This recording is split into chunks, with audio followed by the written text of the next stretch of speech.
مش شايف اصلا.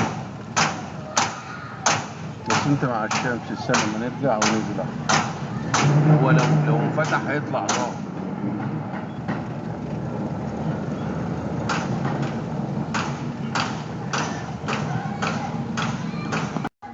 الدنيا خربانه وهنعمل احنا ايه بقى؟ في اطفال وفي رجاله وفي ناس بتقعد هنا، هنعمل ايه؟ هنعمل احنا ايه بقى؟ هنا الطفايه وكم مولع والحمد لله ربنا سترها اللي احنا بالنهار. بص بس لو بالليل ما كنا بقينا فحمه كلنا. هنعمل احنا ايه بقى؟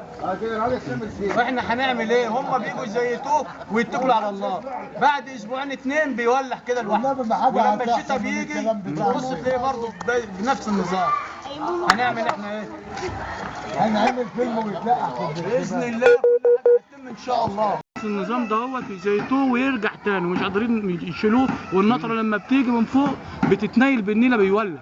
واحنا اهالي هنا اهوت هنروح فين حته بقى؟ احنا هنروح فين حته؟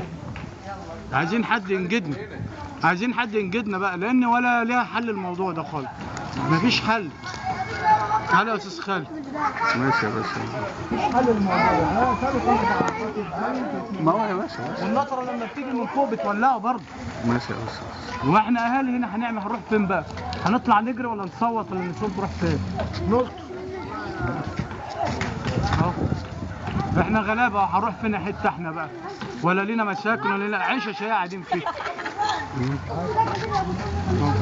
عايزين بقى يطلع على لا مؤاخذه الاستاذ وائل الابراش ولا اي حد يجي يتفرج. ماشي. اي حد يجي يتفرج علينا يا جدعان. كل اسبوعين ثلاثه الكشك بيولع، مش عارفين نعمل فيه ايه. نعمل احنا ايه؟ نروح فين؟ نبقى فحمه الصبح على ما نقوم؟ ودولت بيعملوا اللي عليهم، بيجوا يزيتوه وبترجع تاني ريمه زي العتيقه القديمه. هنعمل احنا ايه بقى؟ ما هو ده الصح والله، يعني احنا نقوم من النوم نبقى فحمه؟ ما ينفعش. ده لو انفضل ولا انها بحاجه، واللي بيتفرج بيتفرج برضه.